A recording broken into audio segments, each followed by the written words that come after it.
Bonjour, bienvenue dans cette nouvelle vidéo de la forme de la formation Cisco CMP NRC 300-410 de la section OSPF avancée. On va voir dans cette vidéo comment configurer une route par défaut avec notre protocole OSPF. Pour cela, bien sûr, là, on va l'utiliser pour déclarer les réseaux Internet. Aussi bien, nous avons pas mal d'options suivant votre topologie. Alors, comme vous voyez, nous avons une petite topologie, d'accord, simple. Et là, on va déclarer notre route par défaut. Alors, sans tarder, on va offrir notre lab avec FNG et on va entamer cette configuration. Très bien, après l'ouverture de notre lab avec l'outil FNG, comme vous voyez, nous avons une simple topologie.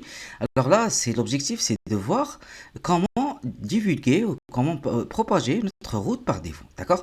Alors, c'est-à-dire, bon, je pourrais faire des topologies plus ou moins complexes, mais là, le principe, c'est le même, d'accord? Alors, juste, mais là, c'est-à-dire que vous devrez bien sûr avoir le routeur, par exemple, là, on va prendre notre routeur R1 qui va propager notre route par défaut, d'accord?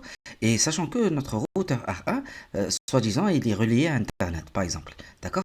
Alors là, les autres routeurs qui, bien sûr, participent à notre protocole de routage OSPF, là, notre routeur R1, il va propager son propre route par défaut. Notre objectif de lab, c'est de faire notre distribution de la route par défaut. Alors, là, nous avons notre routeur R1, d'accord? Alors, show IP ou IP protocols, voilà. On va voir tout d'abord notre protocole, oui, il est activé, d'accord. Et bien sûr, son ID, c'est du 192.168.12.1, d'accord. C'est l'ID du OSPF. Et nous avons fait la configuration de déclaration du réseau de 168.12.0, d'accord. Alors là, c'est-à-dire que on a déclaré le réseau entre le routeur R1 et R2.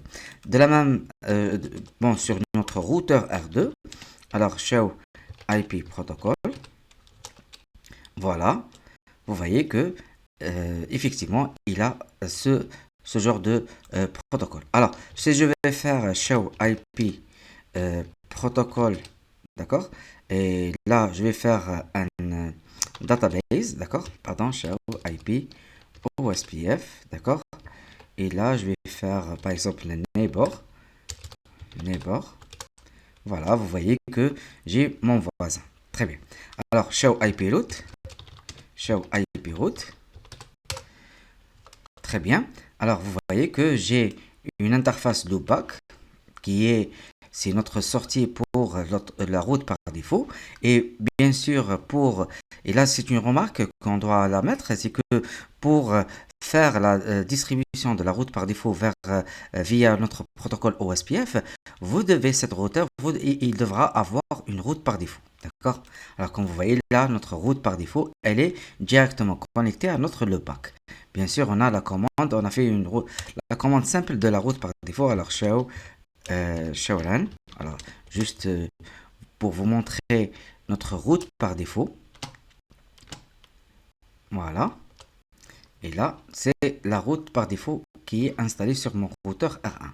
Alors, sur mon routeur R2, show IP route, on va voir que il n'y a pas d'entrée de OSPF, puisque là, on a la licence administrative des interfaces directement connectées. Pour cette raison, les entrées OSPF ne sont pas installées dans ma table de routage.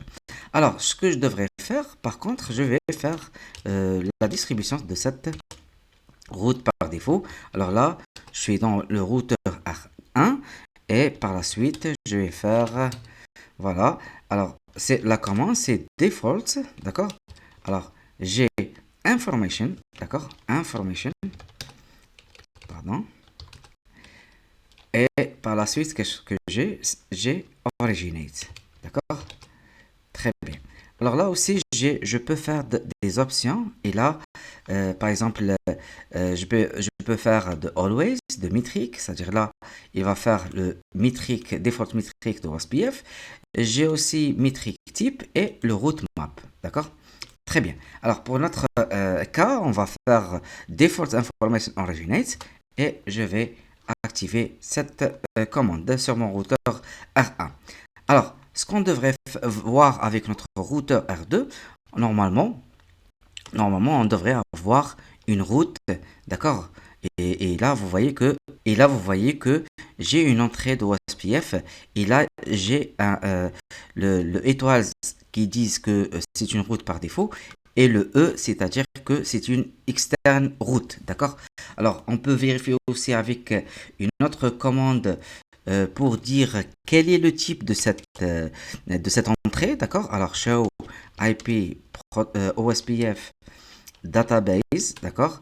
Et là, je vais faire begin et je vais faire le type 5. Et là, vous voyez que j'ai la link ID et c'est la route par défaut. Notre routeur qui a annoncé cette route, c'est le routeur R1 qui a l'adresse IP de 12.1. Alors là, c'est le H et là, c'est la séquence.